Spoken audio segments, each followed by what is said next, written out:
Hola y bienvenidos a través de la Biblia con Les Feldick.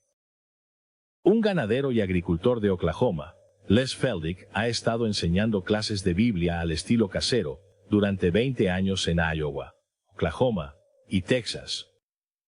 El estilo único de enseñanza bíblica de Les Feldick ha hecho que los libros de la Biblia cobren vida. Cuando les está enseñando, es tan interesante que la gente dice que el tiempo parece volar. Y ahora, aquí está Les Feldick. Está bien. Vamos. Regresemos al capítulo 3 de 1 Corintios. Y para aquellos de ustedes en el estudio, este es el programa número 4. Y nos veremos de nuevo el próximo mes. Y así, aquellos de ustedes en televisión, espero que entiendan eso. La razón por la que ves a todas estas personas sentadas en el mismo lugar y vistiendo la misma ropa es que grabamos 4 programas en sucesión en una sola tarde. Y de nuevo, supongo que tengo que explicar, porque recibimos tantas de estas preguntas, y la única manera en que puedo responderlas es simplemente sacarlas al aire. ¿Por qué no hay más jóvenes? Bueno, verás, este es un día laboral. Hoy es miércoles y es por la tarde. Y ya sabes, algunos de estos chicos jóvenes pueden hacerlo si pueden conseguir tiempo libre, pero en su mayoría estamos tratando con personas que pueden venir porque están jubiladas o tienen el día libre o lo que sea. Así que esto es solo una explicación de cómo operamos. Venimos al estudio de Tulsa una vez al mes y grabamos estos 4 programas y simplemente aprecio el esfuerzo que todos hacen para venir y ayudarnos con esto. Está bien, de nuevo, queremos anunciar rápidamente que todos los programas están disponibles en video y ponemos 12 programas en una cinta de 6 horas. Y luego cada cinta de video ha sido transcrita en un pequeño libro y podemos enviarte ya sea el libro o la cinta o ambos. Y te sorprendería cuántas personas piden todo el conjunto de cintas y libros y, por supuesto, apreciamos el hecho de que los están usando y enseñando a otros. Está bien. Creo que esos son todos los anuncios que tenemos hasta ahora en lo que respecta al programa. De nuevo, mucha gente pregunta si tenemos a alguien que nos financie porque nunca pedimos dinero. No, nunca pido dinero, porque confío en que el Dios al que sirvo es capaz de suplir todas nuestras necesidades y hasta ahora lo ha hecho. Incluso, a medida que aumentamos nuestro alcance, ¿por qué los fondos han estado llegando de acuerdo? Así que nadie nos financia, simplemente totalmente confiamos en el pueblo de Dios. Está bien, 1 Corintios capítulo 3. Y de nuevo, veamos una rápida revisión, ya que Pablo ha estado comparando constantemente la sabiduría de los hombres con la sabiduría de Dios. Y sin embargo, estos corintios siguen siendo tan carnales, que no están aprovechando, por así decirlo, esta fuente de sabiduría que está a su alcance. Bueno, es de la misma manera para nosotros hoy. Cada creyente puede simplemente meterse en el libro y deleitarse con él, pero la mayoría no lo hará. ¿Y cuál es la excusa? Bueno, no puedo entenderlo. Sí, puedes. No es tan difícil.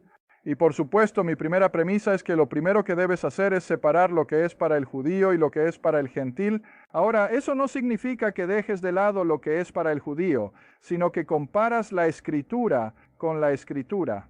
Pero a la luz del hecho de que Dios trató con el judío bajo la ley, Él está tratando con nosotros hoy bajo la gracia, y esos son 2 principios totalmente contrarios. La ley y la gracia no se mezclarán, pero siempre ten en cuenta que el apóstol Pablo está clamando contra el legalismo. En cualquier forma, porque no estamos bajo la ley, estamos bajo la gracia. Está bien, ahora entonces a estos creyentes corintios, en su mayoría, ahora algunos judíos, como vamos a ver en un momento, pero en su mayoría, hagan gentiles recientemente convertidos de su mitología, su idolatría, pero no están creciendo, simplemente están estancados en su infancia. Espiritualmente, está bien, eso es lo que dice ahora. Entonces en el capítulo 3, versículo 1, yo, hermanos, no pude hablarles como a espirituales, sino que tengo que hablarles como a carnales o de carne, incluso como a bebés en Cristo. Los he alimentado con leche y no con carne. Ahora, creo que el griego implicaría carne fuerte. Ahora, a veces la palabra carne en la versión King James significa comida de cualquier tipo. Pero no creo que eso sea lo que Pablo está implicando aquí. Él está hablando de carne. Él está hablando de carne de res o cordero o algo así. Y por supuesto los habitantes de Oriente Medio, supongo, incluso comen cabra, pero lo que sea, no está hablando de comida en general. Él está hablando de carne. ¿Ves? Y él dice, no puedes manejarlo. No más de lo que un bebé puede manejar un T-bone, un filete o comida sólida. Está bien. Él dice, no puedes soportarlo, ni siquiera ahora puedes. Ahora pasemos a donde lo dejamos, donde él dice, aún sois carnales. No has crecido lo suficiente como para aprovechar estas verdades espirituales que están por encima y más allá de tu carnalidad. ¿Y cuál es su problema principal? División. División. Ahora veamos esto. Versículo 4. Uno de ustedes dice, yo soy de Pablo. Bueno, eso tiene sentido. Después de todo, Pablo fue el que llegó a esa ciudad idólatra y predicó el evangelio y tuvo un núcleo de creyentes.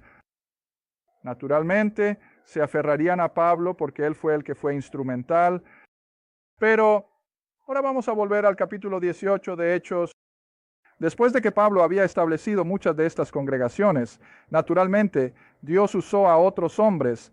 No lo dejó solo con Pablo. Y uno de estos otros hombres que Dios había elegido era un hombre llamado apóstol. Ahora lo encontramos. El capítulo 18 de Hechos.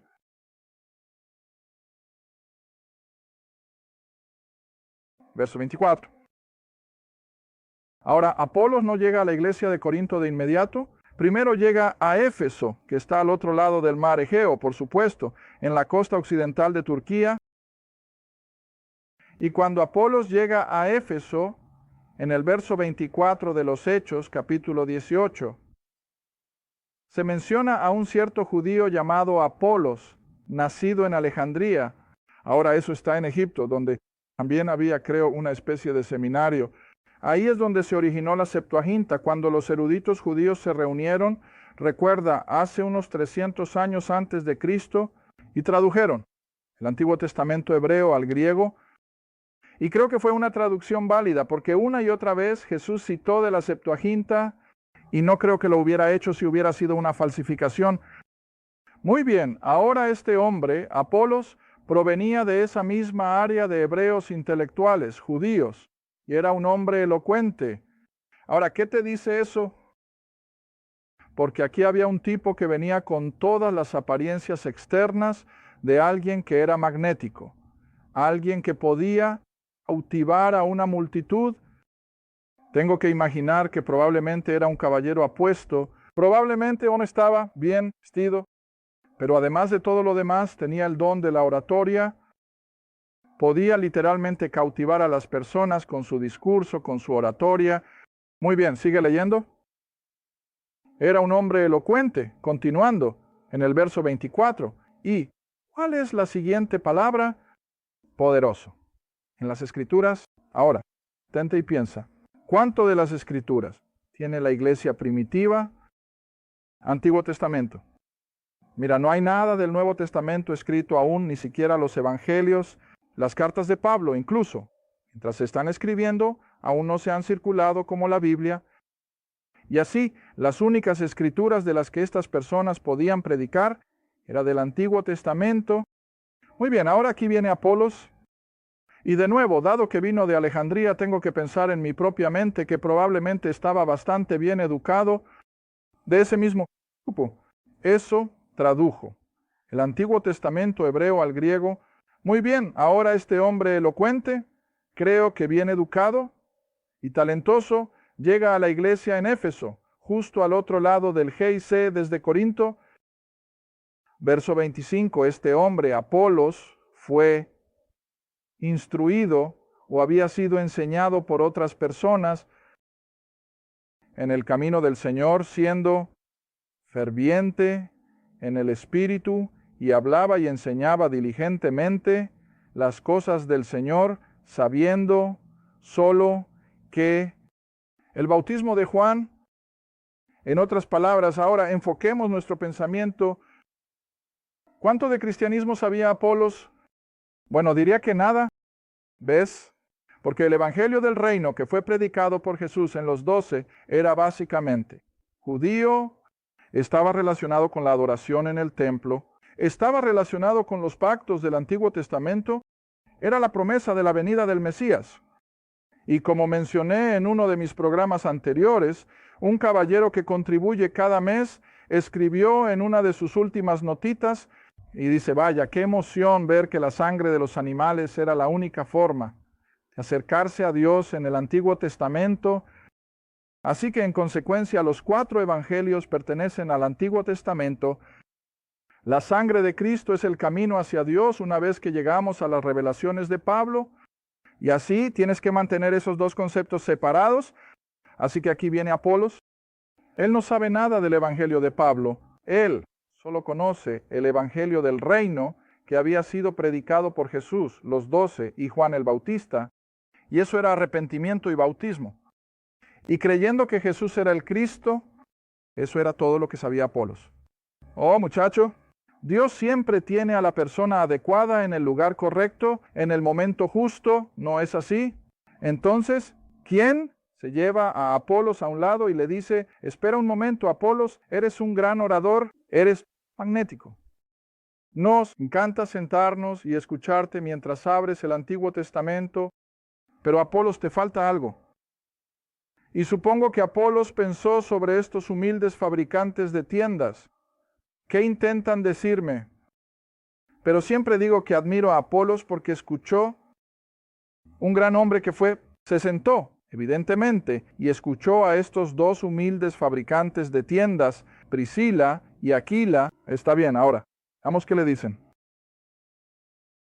Verso 26, y comenzó a hablar con valentía en la sinagoga allá en Éfeso, a quien cuando Aquila y Priscila oyeron, lo tomaron y le explicaron el camino de Dios, más perfectamente en la versión Reina Valera. ¿Cuál es una mejor palabra? Con precisión, es una buena palabra. ¿Qué traducción tienes?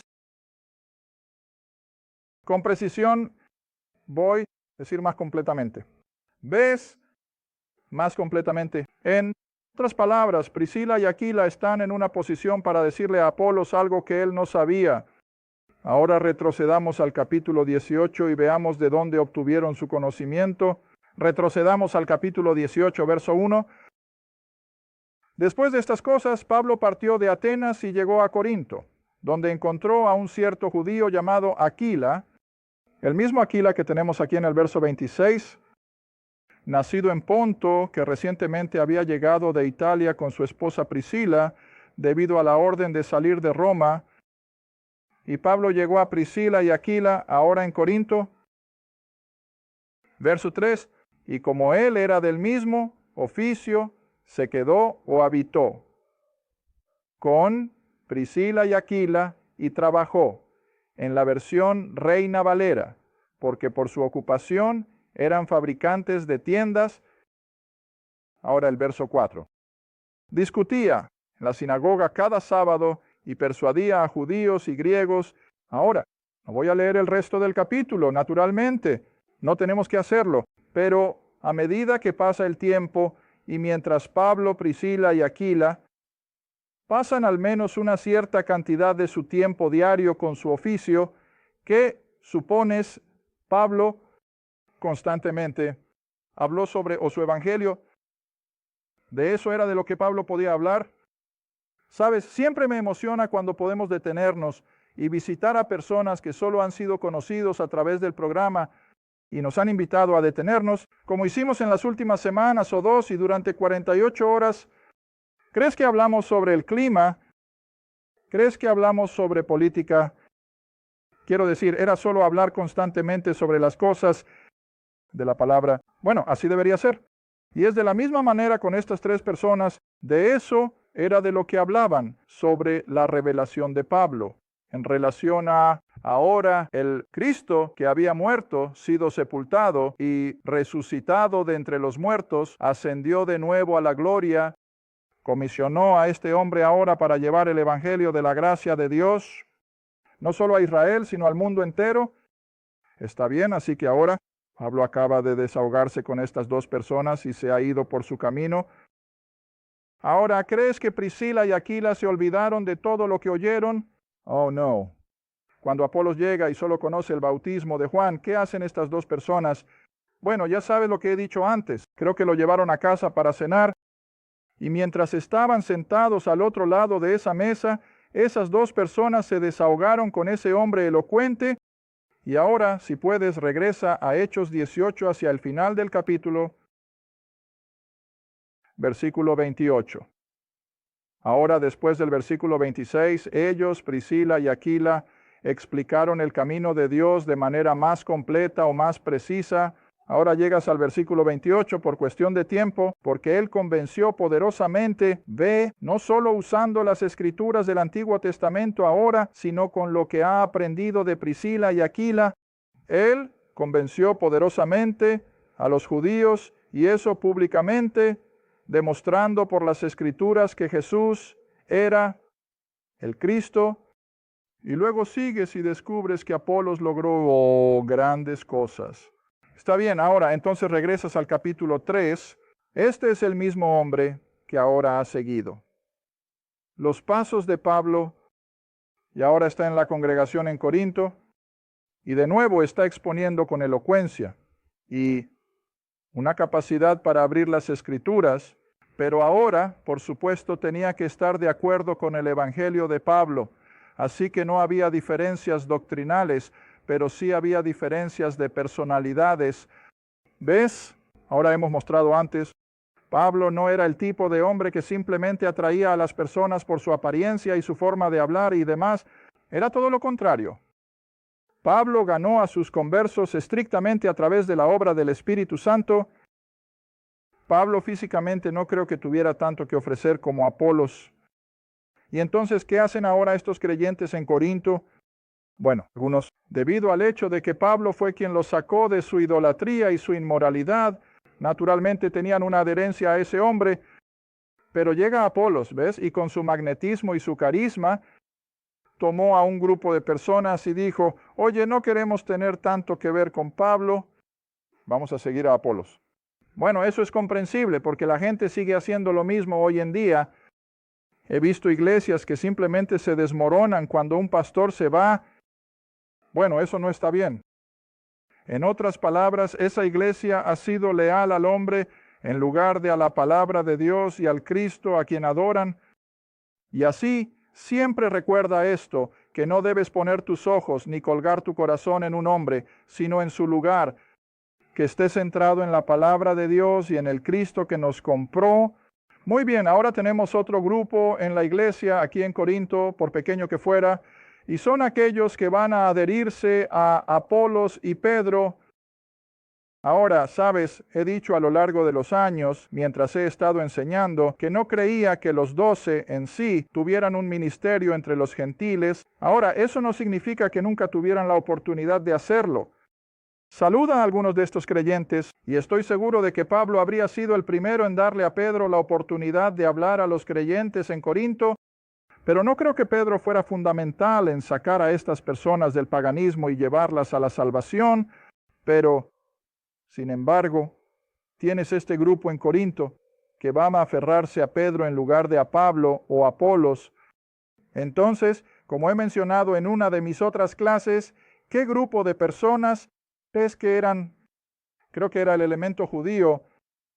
Creo que había judíos creyentes en todas estas primeras congregaciones y naturalmente se sigue que, dado que Pedro había estado inmerso en el judaísmo, Pedro se había ubicado en Jerusalén, que él era el que más o menos tenían afinidad, porque después de todo él estaba conectado a su trasfondo. Y así, con todo eso a favor de Pedro, tenemos a este grupo de personas que son judíos, creo. No puedo probarlo con las escrituras, pero así es como lo veo. Dado que Pedro estaba más conectado con el judaísmo de Jerusalén y la adoración en el templo y todo eso, más o menos se quedaron con Pedro, ¿ves? Y causó una división, y me imagino que fue una división bastante marcada. O Pablo no lo habría considerado un problema. Muy bien, ahora, así como hoy, y me encuentro con eso constantemente cuando enseño que nuestras doctrinas provienen de la pluma de Apolos y Pablo, y puedo mostrarte en las Escrituras donde Pablo dice, sed imitadores de mí, así como yo de Cristo. La gente se rebela ante eso y dicen, no hay forma de que yo siga a Pablo. Yo sigo, ¿a quién? Es Jesús. sigo a Cristo, y tienen lo mismo aquí, ¿ves? Está bien, míralo. Capítulo 3. Perdí. ¿Qué versículo es? ¿Alguien lo encontró? Pero de todos modos, había quienes seguían a Pablo, había quienes seguían a Apolos. Luego estaban aquellos que decían, nosotros seguimos a Cristo. Supongo que es un poco más adelante en el libro de Corintios, no lo estoy viendo aquí, pero de todos modos era otra facción. Ahora, ¿por qué crees que estaban haciendo eso? Bueno, por casi la misma razón por la que iban a quedarse con Pedro, porque Jesús fue quien más o menos había hecho que todo esto sucediera. Sentían, fue Jesús quien instituyó, obra de la cruz y demás. Pero, sea como sea, Pablo dice, no puedes tener estas divisiones. Ahora bien, versículo 5, ¿quién? Es Pablo. ¿Quién? Es Apolos.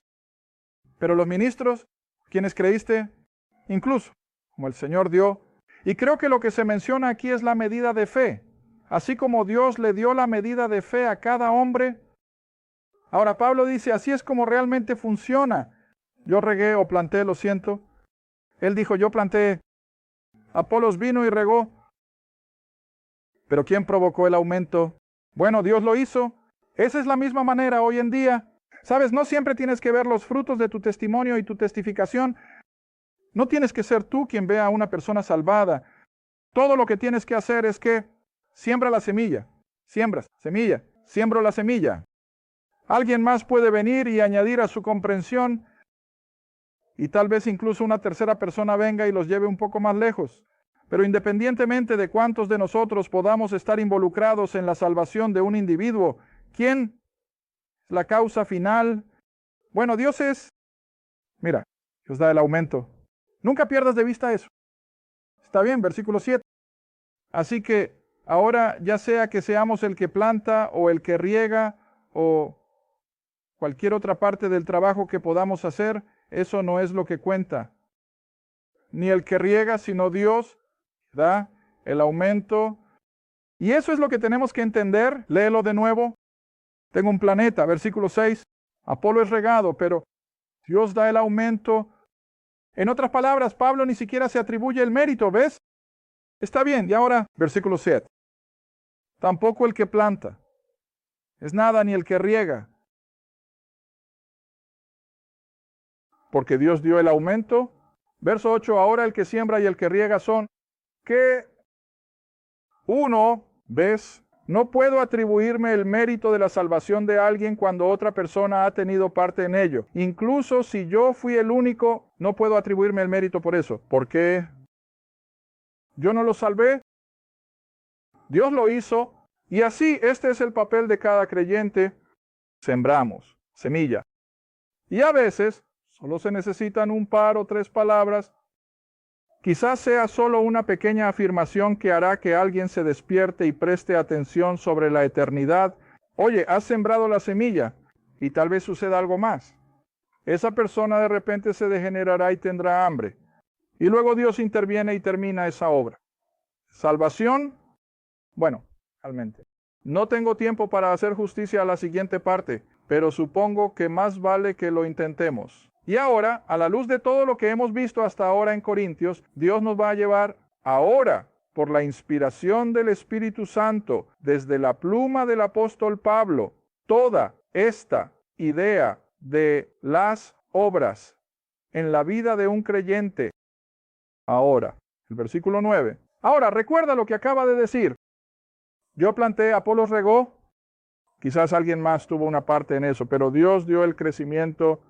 Ahora, con ese pensamiento en mente, pasemos al versículo 9, porque nosotros, todos juntos, somos colaboradores con Dios ahora.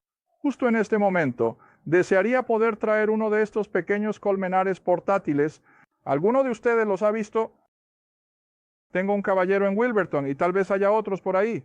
Puedes poner esa colmena dentro de tu casa y hacer que un pequeño tubo de 1 pulgada salga afuera, y esas abejas comenzarán a entrar por ese tubo y construirán su miel y todas las obras, justo como si tuvieran una gran colmena, y puedes simplemente sentarte allí en la mesa y verlas. La cosa. Es interesante que podrías ver. Y luego, donde sea que la gente que armó esto, marcan a la abeja reina. Así que puedes simplemente observar a esa abeja reina a donde quiera que vaya. Nunca has visto uno, todos me miran en blanco. Quiero decir, son asombrosas. Y cómo esos pequeños trabajadores echarán a los que son perezosos. ¿Puedes simplemente verlo todo frente a tus ojos? Bueno, aquí está exactamente lo que vemos aquí. Justo como una colmena de abejas, ocupadas con todos sus trabajadores, y cada uno tiene su pequeño rol único que cumplir. Algunos no hacen nada más que limpiar la casa para la reina, ¿ves? Pero todos son parte de la colmena. Todos están trabajando por el mismo propósito, ¿ves? Está bien, ahora Pablo dice, eso es lo que somos. Somos trabajadores, no, como individuos, no, solo para tu iglesia local. No hay nada de malo en eso, pero ese no es el resultado final. El resultado final es que somos labranza de Dios. Somos la edificación de Dios. Ahora, mientras enseño esto, y no tendré tiempo para continuar con los versículos 12, 13 y así sucesivamente, pero mientras lees esto, espero que antes de que comience el próximo programa, quiero que te imagines a ti mismo como un trabajador, construyendo una pared, tal vez de ladrillo, y luego vamos a ver eso. Dios te va a dar 6 materiales diferentes con los que trabajar mientras construyes en ese segmento de la pared, que es parte de la edificación de Dios. Y cada uno de nosotros está involucrado en ello. Algunos de nosotros tal vez nunca salgamos de nuestra mecedora. Otros pueden lograr grandes cosas, pero nosotros seguimos, al igual que esas abejas en la colmena, todos trabajando juntos por un propósito común. Por supuesto, la analogía se rompe porque Dios no echa al trabajador perezoso, mientras que las abejas sí lo hacen. Pero, sin embargo, estamos trabajando todos los días hacia el mismo fin, y ese es dar gloria a Dios, cumplir o llenar el cuerpo de Cristo que enseñé aquí hace varias semanas. Cuando el cuerpo esté completo y se traiga a la última persona, ¿qué va a pasar? El Señor nos llevará, Él nos va a liberar de este viejo mundo malvado porque el cuerpo ahora está completo. Así que aquí está todo el concepto, que nosotros en el versículo 9 nuevamente estamos trabajando junto a Dios. Somos la labranza de Dios. Somos parte de las manos de Dios, construyendo. Y no quiero entrar en el versículo 10 hasta que lleguemos a los 30 minutos completos, pero tendré que detenerme aquí. Eso. Como trabajadores, cada creyente, ya sea que seamos carnales como los de Corinto, o que seamos gigantes espirituales como tal vez algunos otros grandes hombres de Dios, no hace ninguna diferencia. Todos estamos trabajando por el mismo fin. Todos estamos trabajando por el mismo propósito, que es llevar todo al fin de Dios. Y por eso lo ha dejado en manos de hombres mortales. ¿Por qué no puso la palabra de Dios en manos de los ángeles? ¿Alguna vez has pensado en eso? No lo dejó en manos de ángeles. Él lo ha dejado en manos de hombres mortales, exactamente. Personas como tú y yo. Y no debemos sentarnos en nuestra silla y no hacer nada, sino que debemos trabajar, justo como esa abeja. Gracias por ver A Través de la Biblia con Les Feldick, un estudio bíblico semanal. Si deseas más información sobre los ministerios Les Feldick, un estudio bíblico en tu área, o sobre este programa, escribe a Les Feldick Ministries, Ruta 1, Caja 760, Quinta, Oklahoma 74552. Esa es la Ruta 1, Caja 760, Quinta, Oklahoma 74552. A Través de la Biblia con Les Feldick es apoyado por los espectadores, y tu don es apreciado. Gracias, y asegúrate de sintonizar la próxima vez para A Través de la Biblia con Les Feldick. Gracias.